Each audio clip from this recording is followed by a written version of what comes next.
buat kopi, buat teh, duduk sambil merenungi apa yang saya sampaikan. Pelan-pelan Anda akan mendudukkan apa yang kusampaikan itu adalah sebuah kebenaran. Hidayah akan datang. Yang tadinya benci berubah menjadi cinta. Banyak orang dalam binaan saya tadinya benci kepada Bang Suma, menyumpahi Bang Suma, ingin menyembelih Bang Suma, ingin membunuh Bang Suma. Tetapi ketika dia duduk dengan tenang merenungkan apa yang Bang Suma sampaikan, sampai kepada titik hidayah dan mengatakan apa? Saudaraku Suma, terima kasih atas paparan saudara. Berkat paparan saudara yang membuat saya marah, membuat saya murka, yang berbuat saya bersumpah untuk melenyapkan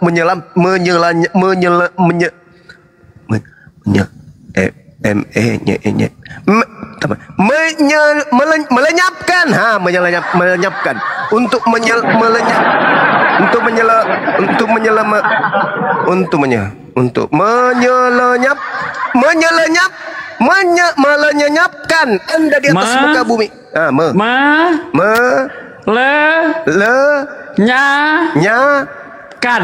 Oke, menyelenyapkan Anda di atas muka bumi. Tapi setelah kemudian saya renungi, saya pikirkan, saya ambil Bible, saya ambil pulpen, saya coret apa yang Anda katakan, saya pelajari apa yang Anda katakan, lalu saya bandingkan dengan ucapan-ucapan pendeta yang ada dalam gereja, sungguh bertolak belakang dan mengantarkan saya kepada la ilaha illallah Muhammadar Rasulullah. Ini dari asalnya ingin melenyapkan Bang Suma sampai kepada hidayah, memberikan kemudian semangat, spirit, dukungan kepada Bang Suma. Subhanallah. Jadi jangan Anda mengatakan saya pendusta, saya pembohong, saya penyesat. Bantah secara ilmiah data yang saya sajikan kalau Anda mampu. Tapi kalau tidak mampu, sekali lagi, renungkan, pikirkan, supaya Anda bisa sampai kepada hidayah. Karena hidayah hanya bisa sampai kepada orang-orang yang menggunakan akal.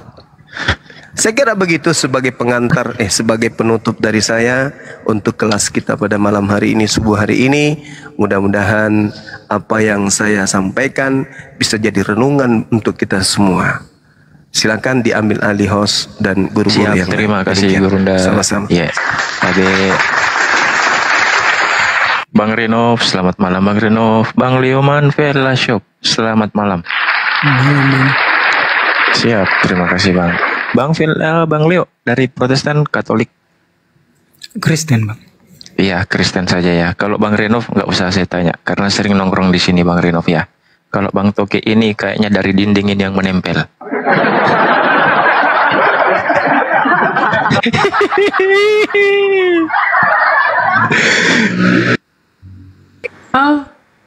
Menyelinapkan. Nah, coba diulang, ayo. Menyelinap. Menyela lemari cekakan.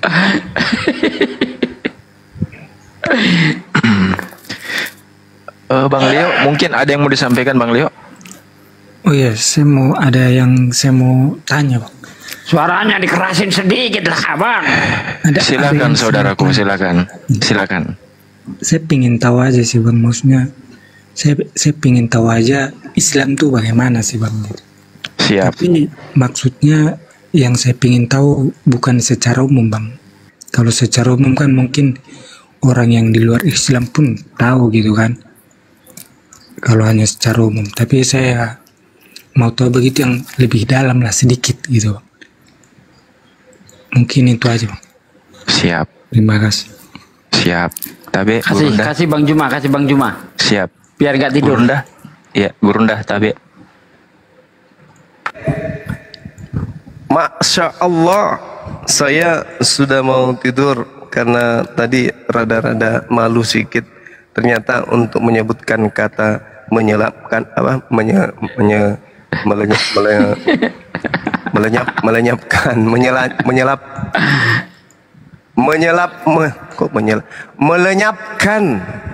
Itu saya rada-rada susah untuk mengucapkan. Alhamdulillah sudah bisa ya mengatakan kata melenyapkan itu.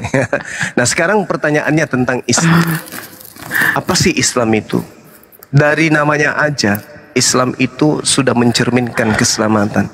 Islam itu artinya adalah damai sejahtera. Siapapun ketika mendapatkan damai sejahtera dalam kehidupannya di atas muka bumi ini, maka dia akan damai dan dia akan sejahtera. Dan itu adalah dua pokok inti yang dikejar oleh manusia dalam kehidupan. Orang bekerja karena ingin damai. Orang bekerja mencari nafkah karena ingin sejahtera. Nah, kalau di dunia saja kita ingin damai sejahtera, bagaimana di kehidupan berikutnya? Tidakkah kita ingin hidup damai sejahtera di kehidupan berikutnya? Tentu kita ingin damai. Untuk damai tentu kita tidak perlu masuk ke dalam tempat yang penuh dengan huru-hara, siksaan dan seterusnya. Karena itu tidak cocok dengan nama Islam. Islam hanya cocok untuk kembali kepada tempat yang damai dan sejahtera, yaitu jannah atau surga. Maka solusi yang diberikan oleh Islam adalah damai sejahtera. Yeremia 29 nomor 11. Aku tahu rancanganku tentang kalian wahai manusia, yaitu rancangan damai sejahtera. Bukan rancangan yang merusak, bukan rancangan yang mencelakakan, tetapi rancangan shalom, salam atau Islam. Jadi Islam itu adalah damai sejahtera. Siapa yang mau damai sejahtera, silakan masuk ke Islam. Siapa yang ingin mau menjadi pengikut orang Yahudi, silakan masuk agama Yahudi. Siapa yang ingin masuk menjadi Kristen, mengikuti Yesus, silakan masuk Kristen. Tapi siapa yang mau damai sejahtera, ayo monggo mari rangkulan masuk ke dalam agama Islam. Silakan.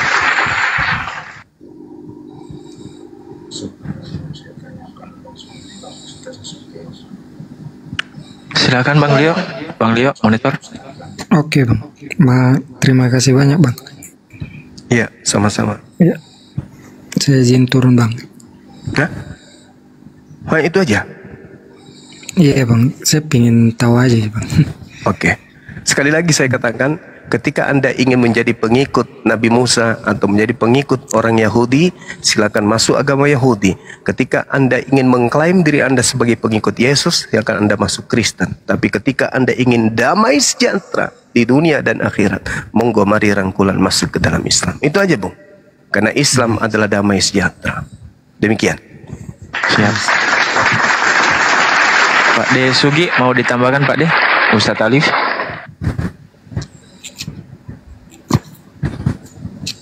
Pak De Sugi mau ditambahkan? Ustadz Alif, Udah monitor. cukup, udah mantap. Siap. Jawaban Bang Juma. Siap. Ya, Siap. udah sangat mantap jawaban dari Gurunda.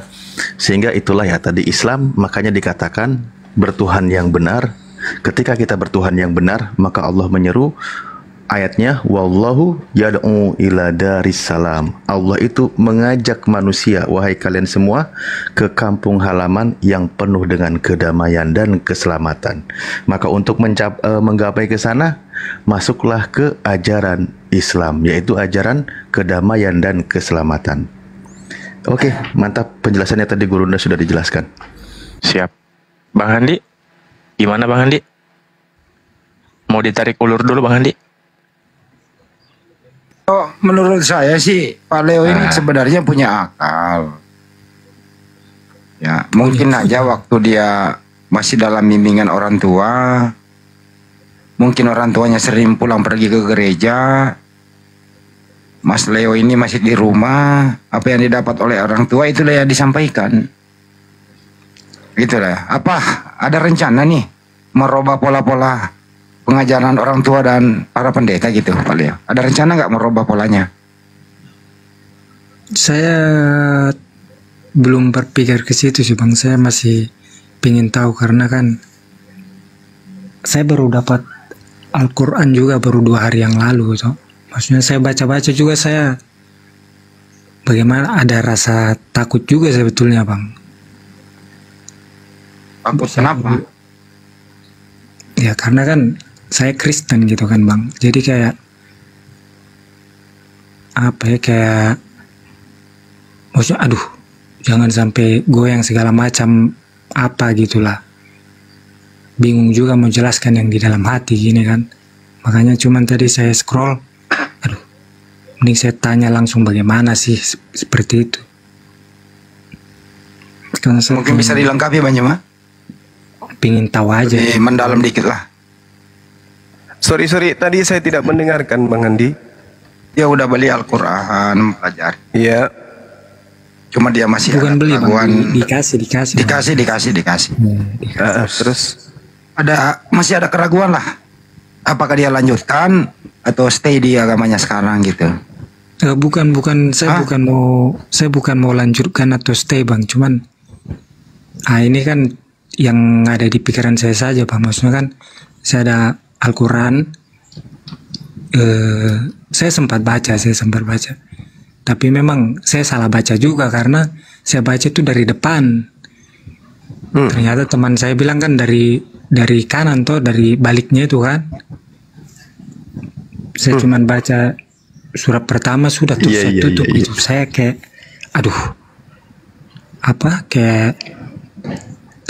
jangan, sudah, saya tidak usah baca gitu.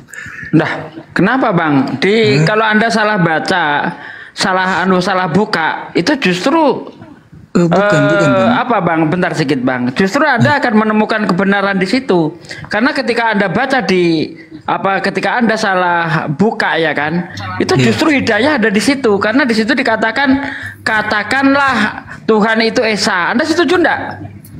Iya, saya ada baca. Iya, enggak, saya tanya. Kan katanya Anda salah baca kebalik kan gitu. Iya. Berarti diawali dari surah Al-Ikhlas, betul? Katakanlah Tuhan itu Esa, betul? Saya baca bukan. Ya, dia baca paling terakhir Pak dia Nas. Iya. Bukan ayatnya Bang, apa ya? Sabar, saya lihat dulu. Iya. dia baca penerbit. Ini bahaya dengan baca penerbit. Ya, daftar pustakanya yang dia baca. Saya baca, ini Bang, yang saya baca yang semua 100% dari keuntungan. Ini Rasulullah bersabda ini apabila bukan itu Bang, kan salah. Itu belum Al-Quran itu Bang. Iya, maksudnya saya buka dari sini toh. Iya. Jadi kan teman saya lihat, jadi dia kasih tahu bukan dari situ awalnya, dia bilang. Jadi dia bilang dari kanan. Oh, dari kanan udah pernah dibaca dari kanan. Dari kanan sudah, dari pendahuluan sampai yang surat pertama Al-Fatihah. Oh gitu. Itu saja, baru langsung saya tutup. Saya tutup bukan karena takut salah baca atau apa gitu, hanya takut terpengaruh. Iya, takut terpengaruh. Jangan baca sudah, jangan baca kayak gitu aja Bang. Oh, itu dia. Berarti makanya ini kayaknya Lucifernya berontak. Makanya saya langsung tanya aja gitu, pingin tahu aja bagaimana sih, soalnya kan di kepala saya kan kalau lihat kehidupan orang-orang Islam gitu, mohon maaf juga Bang ya, maksudnya kan kayak mindset saya tuh sudah kayak nggak bagus gitulah, karena ya mungkin pasti oknum juga sih. Makanya saya langsung pingin tanyakan aja langsung gimana yang lebih dalam gitu, karena kalau secara umum kan sudah tahu lah bagaimana Islam, orang di luar Islam pun tahu Islam itu seperti apa kalau secara umum. Makanya saya mau tanyakan yang lebih agak dalam gitu Bang, supaya dapat ininya gitu. Ya, ini yang ditanyakan Bang Leo, apakah dari syariat atau konsep ketuhanan? Bukan gimana? konsep. Saya bukan konsep, bukan syariat, tapi apa ya? Kalau kayak konsep begitu kan secara umum itu kan Islam nampak teroris, tukang ngebom, kan gitu. Nah, dia itu ingin kan masuk ke dalamnya gitu loh, maksudnya itu begitu. Islam itu seperti apa yang lebih dalam gitu. Iya. Kalau kayak Islam sholat 5 waktu ya orang Kristen pun tahu. tiada Tuhan selain Allah pun, ya saya juga tahu Nabi Muhammad itu Nabi terakhir yang seperti itu, tahu lah gitu. Maksudnya yang lebih dalam yang mungkin kebanyakan orang Kristen tidak tahu seperti apa dalamnya Islam itu gitu, Bang. Oke. Ini kan Anda ingin tahu ke dalamnya terkait dengan apa yang dikabarkan oleh media, berita-berita miring tentang Islam. Itu apakah benar-benar ajaran Islam atau tidak, kan begitu. Jadi gini Bang ya, saya jawab. Di Islam itu Bang, jangankan di posisi kehidupan yang damai. Di dalam di dalam medan tempur, medan perang, itu ada aturan ketika kita berperang Bang. Salah satu contoh, dilarang merusak tempat ibadah, dilarang membunuh pendeta-pendeta atau rahib-rahib, dilarang membunuh anak-anak, dilarang membunuh wanita, dilarang membunuh orang tua, dilarang membunuh hewan, dilarang menebang pohon. Kira-kira kalau ajaran Islam ketika perang saja seperti itu, mungkinkah di masa damai orang Islam dibolehkan ngebom? Tidak. Nah itu gini Bang, itu orang-orang yang ingin merusak Islam. Coba Anda amati, kalau betul-betul mereka ingin mengebom gereja, seharusnya pakaiannya tidak Islami Bang. Seharusnya pakaiannya ya kayak Kristen, pakai kalung salib besar-besar kalau perlu, masuk gereja, ngebom di dalam. Tetapi lihat, jangan Anda lihat, setiap ada orang yang ditangkap katanya golongan teroris, ya katanya ngebom, ternyata pakai jilbab, pakai celana cingkrang, berkopiah, berjenggot. Kira-kira kalau ada orang penampilan seperti ini mau masuk gereja, ditanya atau tidak Bang? Ditanya pastinya. Ditanya. Apakah mereka itu bodoh? Ya kan mau mengebom gereja tapi pakaiannya Islami. Masuk akal enggak sih? Enggak masuk akal Bang. Orang kalau ingin menghancurkan musuh harus kamuflase seperti musuh. Itu baru betul. Tetapi kenapa ketika mereka ingin merusak gereja, ngebom gereja, pakaiannya Islami, bahkan pakai KTP, bawa KTP Islami? Apa-apaan ini? Ini pasti ada oknum yang ingin merusak Islam supaya citra Islam itu jelek. Itu intinya.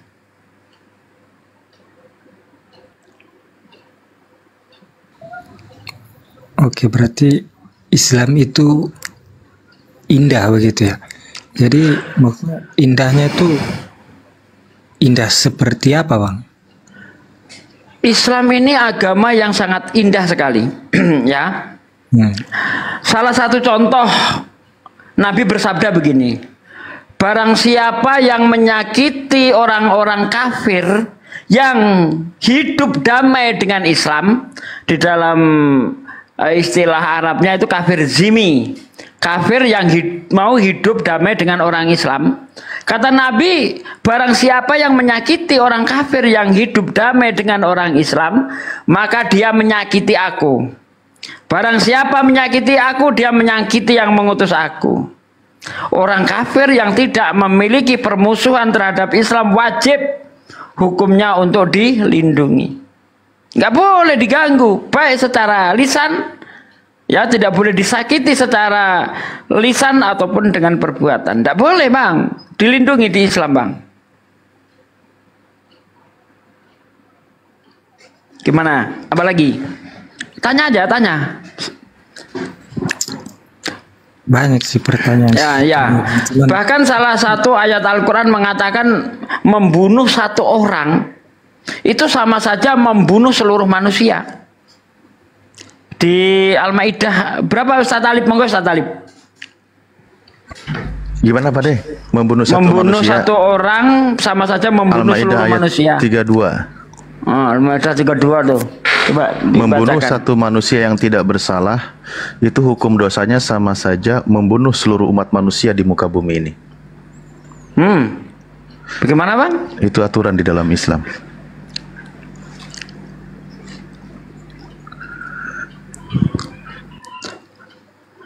Kalau Kristen bagaimana Pak Ade?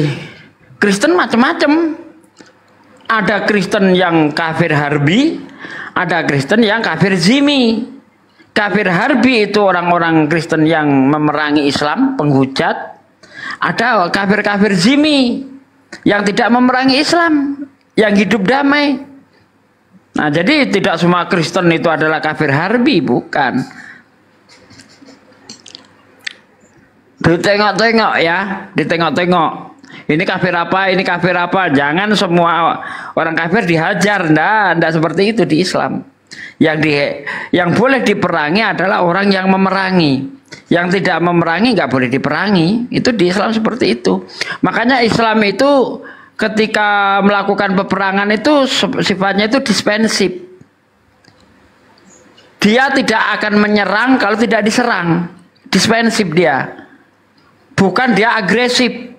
Ya melakukan penyerangan terlebih dahulu, nggak ada cerita seperti itu. Makanya ayat-ayatnya itu perangilah orang-orang yang memerangi kamu. Begitu. Beda kalau kita lihat di dalam perjanjian lama. Ya misalnya di kitab Ulangan 20 ayat 10 sampai ayat 15. Di situ diperintahkan untuk menjajah. Apabila kamu mendekati suatu kota untuk menguasainya, maka tawarkanlah perdamaian. Ya, apabila mereka membuka pintu gerbangnya untuk menerima perdamaian, maka jadikanlah seisi kota itu, baik laki-laki maupun perempuan, menjadi hamba sahayamu dan harus melakukan kerja rodi.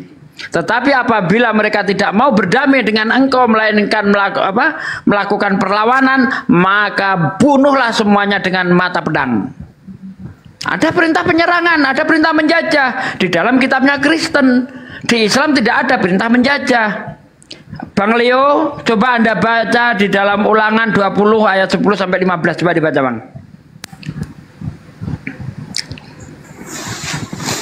Berat Kalau nggak materinya percaya. itu Pak De. Berat materinya itu dia. Berat dia materinya. Mungkin abang bacakan saja kah? Sorry bang. Baca aja Bang, nanti nggak percaya kalau saya yang baca. Enak kamu yang baca, kamu buktikan sendiri, kamu cermati baik-baik ayatnya.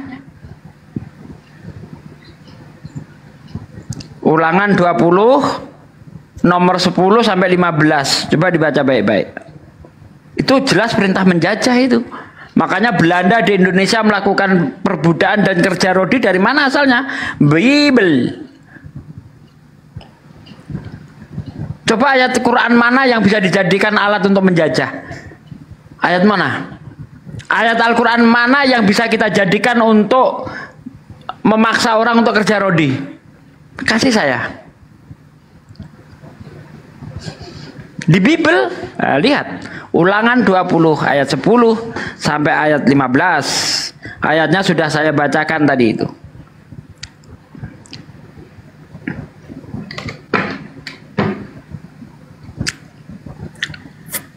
Udah ketemu Bang Leo? Bang Leo ada Bible di situ, Bang Leo? Bang Leo lagi nyari korek, nggak nemu. Mungkin Ada? saya catat. Mungkin saya Ya. catat aja bang. Nanti saya Boleh. baca. Siapa yang mau bacakan Bang Leo? Coba dibacakan Bang Imperasi atau siapa? Bacakanlah. Kalau saya yang baca nanti saya dikira mengada-ada. Orang lain yang baca, oh berarti cocok gitu. Coba dibacakan. Ulangan berapa, 20. Ulangan 20 ayat 10 sampai 15. Itu tentang peraturan-peraturan perang.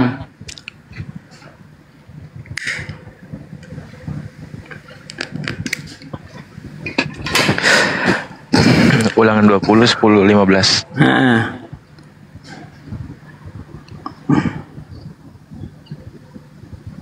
Nah ini. Apabila engkau mendekati suatu kota untuk berperang melawannya, maka haruslah engkau menawarkan perdamaian kepadanya.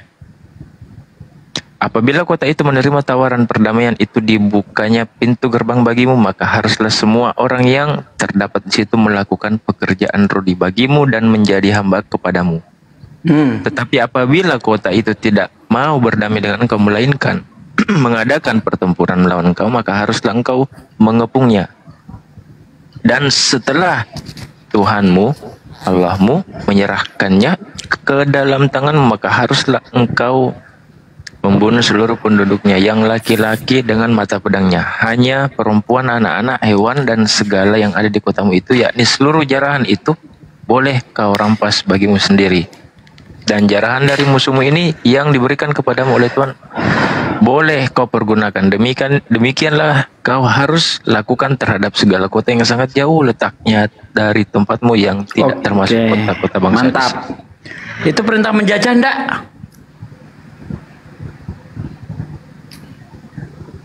Bang, perintah menjajah enggak itu, Bang?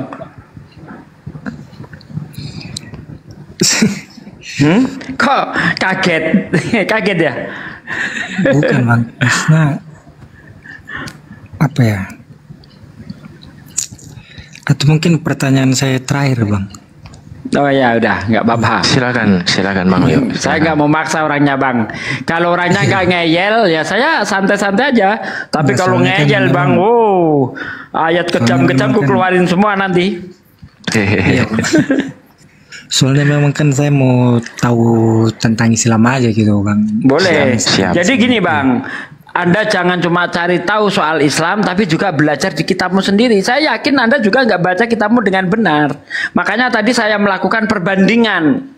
Di Islam ini cara-caranya ketika berperang, tidak boleh begono begini-begini, ya kan? Nah di Kristen begini caranya. Nanti belum lagi saya tunjukkan misalnya di 1 Samuel 15 ayat 3 misalnya kan, anak-anak lagi nyusu pun harus dibunuh. Nah, itu nanti aja lah, gampang itu. Sekarang apa yang mau tanyakan lagi? Ya, saya mau tanya apa pengertian dari hidayah itu apa Bang? Hidayah itu petunjuk Bang. Dari kata hudan, petunjuk. Mungkin maksudnya bisa dijelaskan bagaimana cara kerjanya begitu atau apanya gitu. Ya, silakan Ustaz Talib. Monggo. Ada guru ndak monitor kayaknya. Tapi wah keren. Guru monggo. Iya, baik. Hidayah itu adalah kondisi di mana orang melembutkan hatinya untuk menerima cahaya dari Islam. Cahaya Islam ini bisa dilihat dari keindahannya Islam. Aspek apa yang kemudian terindah di dalam Islam itu? Aspek yang paling terindah di Islam itu adalah tentang Tuhannya, tentang nabinya, tentang kitabnya, tentang ibadahnya, tujuan hidupnya, akhir dari perjuangan hidupnya, dan tempat di mana umat Islam itu akan kembali. Itu hal yang penting. Yang pertama, keindahan tentang sembahan. Umat Islam di atas muka bumi ini, Anda keliling ke bumi manapun, ke bagian bumi manapun, Anda tanya, siapa Tuhanmu? Mereka akan serentak mengatakan Allah. Kami bertemu dengan bule tinggi, hidungnya mancung, putih, bersih, ya, dengan menggunakan bahasa asing. Mereka memuji kepada siapa? Allah. Mereka menggunakan bahasa asing, kami tak mengerti bahasanya. Tapi ketika sampai kepada poin sembahan, mereka menyebut Allah, Allah, Allah. Itu keindahan. Bagaimana cara kami mengenal saudara-saudara kami Muslim? Kami mereka menyebut dengan sebutan-sebutan yang mulia terhadap Allah. Ar-Rahman, Ar-Rahim, Huwallahu alladzi la ilaha illahu, alimul ghaibi wasyahada, Huwar-Rahmanur Rahim. Indah sekali. Dibandingkan dengan Tuhannya agama lain dari setiap negara berbeda. Nama Tuhannya berbeda-beda. Ada God, ada Lord, ada Mesias, ada Yesus. Banyak nama Tuhannya, ada Yahweh, bla bla bla dan seterusnya. Itu yang pertama. Umat Islam dimanapun berada menyembah kepada satu hakikat yang mereka sebut Allah. Anak-anak kecil berlari menuju ke masjid, ke surau, ke musalla, mereka berbondong-bondong dengan tangan imutnya dan mulutnya yang mungil, kemudian menyebut kata Allah, Allah, Allah. Mereka diajarkan untuk mengenal kitab suci Al-Quran. Yang kedua adalah Nabi. Keindahan yang dimiliki oleh umat Islam, mereka memiliki Nabi bernama Nabi Muhammad sallallahu alaihi wasallam yang menjadi panduan hidup, yang senantiasa kemudian dimuliakan, disanjung, dipuji oleh umatnya. Ketika menyebut namanya, selalu ada pujian yang muncul setelahnya. Nabi Muhammad sallallahu alaihi wasallam. Kalau Kristen atau agama di luar sana, justru yang mereka sembah dikatakan terkutuk, diludahin, ditelanjangin, digantung. Ini sesuatu yang sangat-sangat jauh dari keindahan. Lalu yang ketiga adalah kitab suci Al-Quran. Ketika saudara sampai ke Amerika sana, Anda akan menemukan umat Islam membaca Al-Quranul Karim. Misalnya di dalam surah Sad, Bismillahirrahmanirrahim. فَإِذَا سَوَّيْتُهُ وَنَفَخْتُ فِيهِ مِنْ رُوحِي فَقَعُوا لَهُ سَاجِدِينَ فَسَجَدَ الْمَلَائِكَةُ كُلُّهُمْ أَجْمَعُونَ إِلَّا إِبْلِيسَ istakbara wa kana minal kafirin. Anda ke penghujung bumi manapun, ketika mereka membaca ayat ini, bacaannya sama, indah sekali. Orang bule membaca Quran tidak pernah berubah kaidahnya, makhraj hurufnya sama. Fa idza sawaituhu wa nafakhtu fihi min ruhi faqa'u lahu sajidin fasajadal malaikatu kulluhum ajma'un. Kemana kita pergi di atas muka bumi ini, bacaan kitab suci Al-Quran, entah itu orang Afrika, entah itu orang Amerika, entah itu orang Jepang, orang Cina, membaca Al-Quran, lafaznya pasti sama. Indah Islam itu. Lalu kemudian lihat ibadahnya. Keindahan ibadah di dalam Islam, salatnya, rutinitas ritual prosesi keyakinan ibadah yang berlandaskan atas keyakinan mereka. Salat, coba Anda lihat salatnya mereka umat Islam itu. Masjid-masjid menyuarakan Allahu Akbar, Allahu Akbar, La ilaha illallah. Umat Islam akan berbondong-bondong kemudian. Yang masuk duluan adalah tukang batu, yang masuk kedua adalah tukang cuci, yang masuk berikutnya adalah sopir angkot, muncul berikutnya yang keempat presiden. Siapa yang duluan duduk di depan tidak akan bergeser, walaupun dia hanyalah seorang sopir angkot, walaupun dia hanyalah seorang satpam. Yang terakhir datang seorang presiden, tidak bisa menggeser, tetap aja berdiri di belakang. Ini keindahan yang ada di dalam ajaran agama Islam. Umat Islam bisa salat di masjid manapun. Masjid Muhammadiyah boleh, Masjid Nahdlatul Ulama boleh, masjidnya saudara-saudara kita yang kemudian mengatasnamakan mereka salaf, yang mengatasnamakan mereka ahli sunnah wal jamaah, boleh kita salat. Indah sekali Islam itu. Lalu bagaimana dengan puasanya? Mereka umat Islam kemudian bangun di subuh hari, makan sahur bersama dengan keluarga, bunyi azan subuh, mereka berjalan beramai-ramai ke masjid. Habis itu mereka bersenda gurau, kemudian ngebuburik istilahnya, ya kan. Kemudian mereka akan merayakan Idul Fitri serentak seluruh dunia. Apalagi berhaji, indah Islam itu. Mereka bisa kemudian berziarah ke tempat-tempat bersejarah yang terkait dengan ajaran agama Islam. Indah sekali Islam itu. Lalu mereka meninggalkan dunia ini, dijamin oleh Allah masuk surga. Allah Subhanahu wa taala menjelaskan di dalam Al-Qur'anul Karim, qad aflahal mu'minun, beruntunglah orang-orang yang beriman, alladzina hum fi salatihim khashi'un, yaitu mereka yang salat. Di ayat selanjutnya Allah Subhanahu wa taala menjelaskan, ulaika humul warithun, mereka itulah yang mewarisi Al-Qur'an. Yang mewarisi, mereka itulah orang-orang yang kemudian akan mewarisi alladzina yarithunal firdaus hum fiha khalidun, yang akan mewarisi surga Firdaus, mereka kekal di dalamnya. Indah sekali Islam itu, sehingga mereka yang melakukan salat, melakukan amalan soleh, kata Allah, mereka akan disediakan surga Firdaus sebagai tempat tinggalnya. Innalladzina amanu wa amilus solihat kanat lahum jannatul firdausi nuzula. Sungguh orang yang beriman dan mengerjakan kebajikan, untuk mereka, kata Allah, disediakan surga Firdaus sebagai tempat tinggal. Ini Al-Quran. Quran apa lagi indahnya di Islam ini?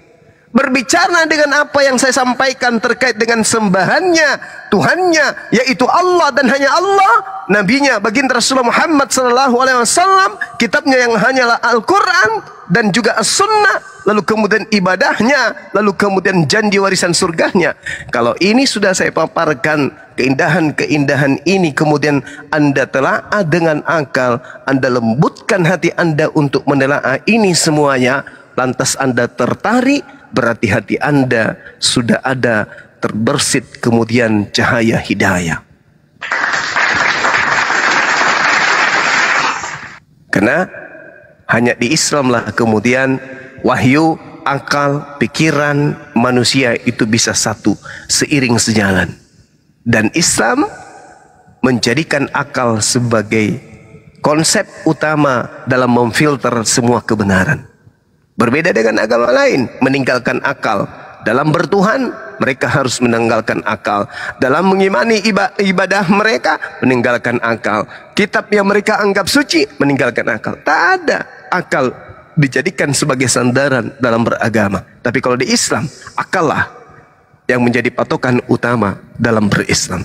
Saya kira begitu sahabat-sahabat sekalian. Mohon maaf ya, saya mengantuk dan ini saya lagi naik sepeda sambil tidur. Silakan dilanjut Ahi dan guru-guru yang lain.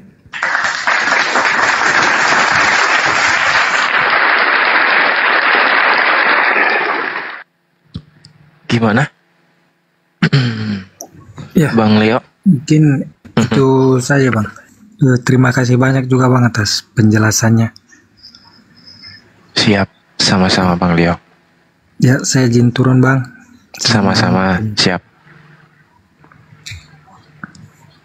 Semoga Allah merahmatimu Bang Leo.